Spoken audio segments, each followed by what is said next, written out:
Good morning, YouTube. It is June the 20th of 2024, and we're going to start the day by finishing bolting down this pony motor. Put a few more pieces back on it, and then we're going to attempt to start it. This is the gasket that goes in between the big diesel block and the pony motor block, and I'm going to just spread a little silicone across the surfaces both sides. Note that I'm trying to get the very last bit of silicone out of that tube with those big pliers. But anyway, we're going to get that spread apart, or spread around on both sides, and then we're going to spread apart the pony motor from the big diesel block because it's not bolted down on the base flanges yet.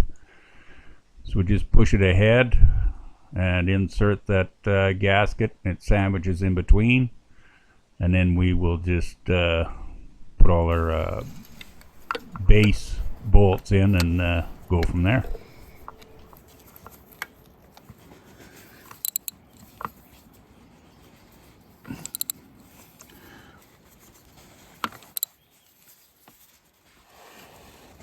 We're going to call that good. That's the first fastener I put in, and it's way behind the pony block and the big diesel block.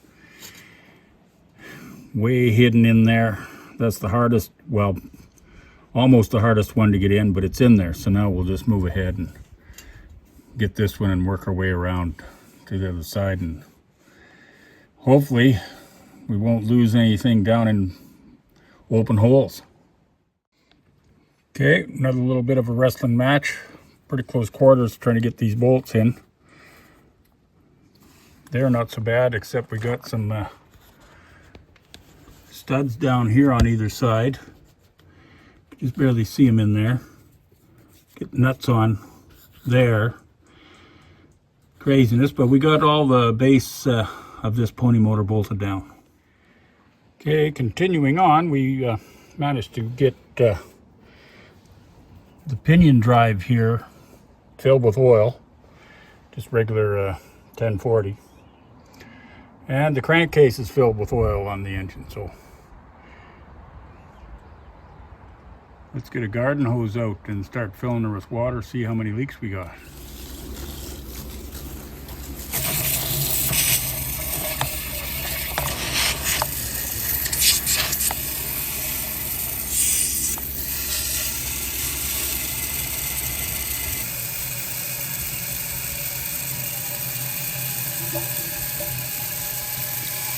Well, there's a good leak right there. I guess I better get a darn temperature gauge plugged into that.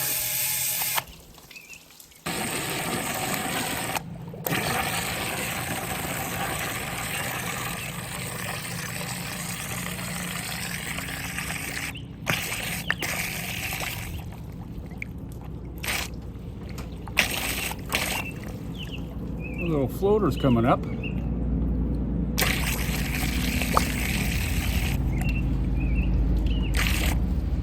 Yeah, that'll be full enough for now. We'll just see what happens. We'll let it sit for a while and see if we got any leaks. We'll do a little walk around.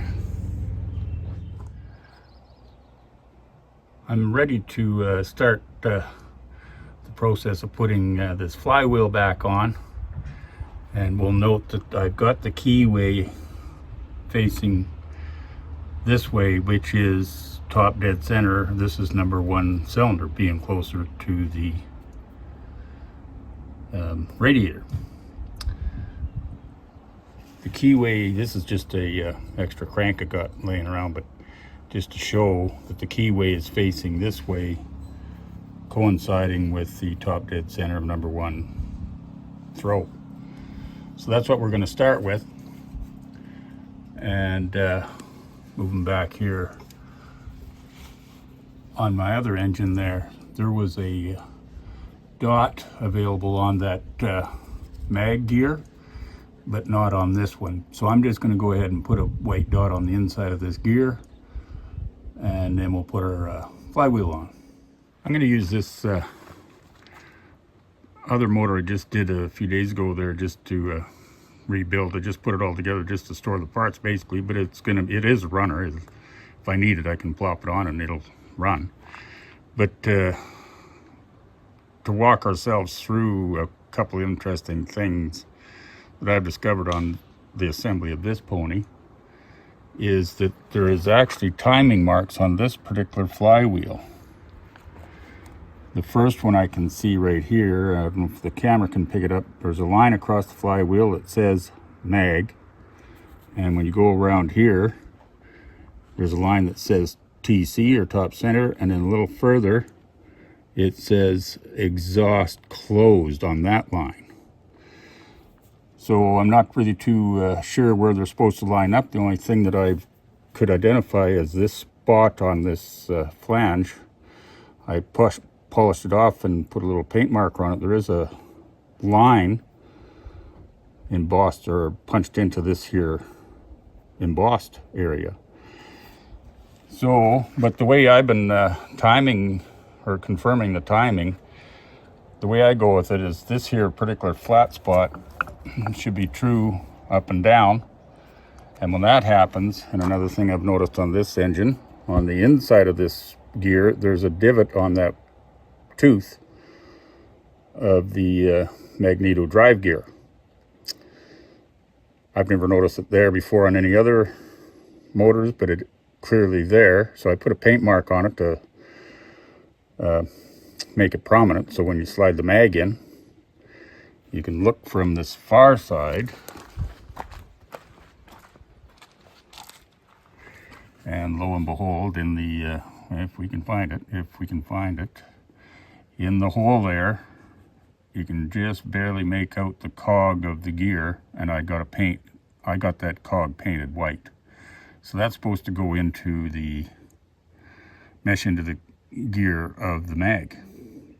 So just kind of interesting. I never noticed those marks there before. This is the flywheel on my that belongs to the Army Cat. It's green. I didn't want to polish it off real clean, but I couldn't find any of those corresponding marks on the flywheel. This would be the flat spot here, and above that at this rope notch, I kind of cleaned this off here, but I couldn't find any of those similar timing marks on this flywheel. Just an interesting thing. Anybody has any comments to say about that, just let me know, because I've never seen timing marks on these pony motor flywheels before. Okay, as you can see, I got a white dot on the tooth that has an opposing white dot on the far side, but I'm not going to try to line the camera up to look through that little wee hole. But that dot on the tooth is going to match with this here particular dot on the root of this mag gear. Hopefully we'll be able to get that in there lined up. Okay, the flywheel, I got the woodruff key in the crank, and the flywheel just tapped onto the crank. You still see the keyway is still facing this way, and this flat spot that the fold over lock grabs is totally upright, and this notch is on totally up top center. And again, there's no timing marks on this particular flywheel that I could find, and I don't want to clean it off too clearly. I want to leave the green on it. And I got my white dot on that gear. I don't know if you can see it in the camera, but all those things are lined up. So we'll go ahead and get the I got this fairly good fold over lock. Just put it in place there, and then this nut, again, it's been taken off so many times with a chisel, so I just cleaned it up with the angle grinder, and we'll get that spun on in place there with the impact.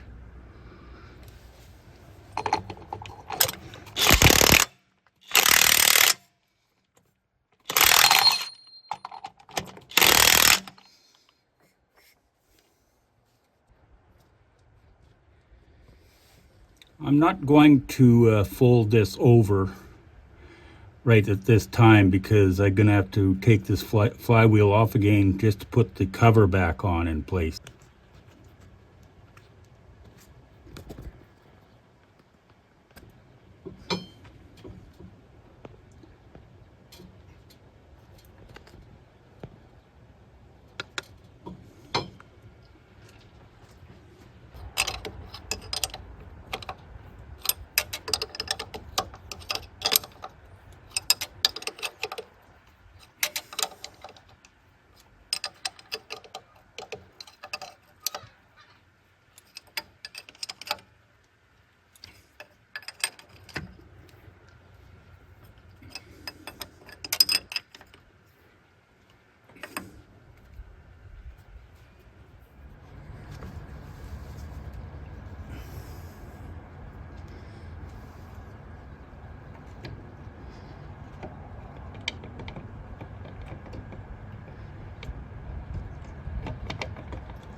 Okay, after all that working with this pony, I got it together. I was thinking I'm going to rig it up with a remote gas tank, etc., and just test fire this pony. But I figured, well, that's just not really time efficient, that's for sure. Like I might as well go ahead and put my rear end back together so I can get this darn lid back on, fenders back on, and then dash, etc., just keep on building. And I know it's going to run. It's run before, so this is the next thing in line is these brakes. I've cleaned them up as best as I could, and I got packages of these linings, of which I got to fit each one, drill holes, countersink, and devise some sort of a way to rivet these in properly so they're in tight. On top of that, I've got this intake manifold. The air horn is broke off, so I got to get that brazed back on or welded back on. Speaking of which, I contacted my welder buddy, and he's going to drop by over the weekend, and so I better have this ready to weld up. Plus, that oil pan down in here, I got to remove it off the bottom of the engine. It's got a crack along one side down at the bottom there, so it leaks the oil fairly steadily. So I want to take that off and see what I can do about welding that. So I think I'm better off to go that route as to just try test firing this thing here for now. It's just not really a time efficient thing, that's for sure. So that's all we got for now, and we will catch up to you on the next one.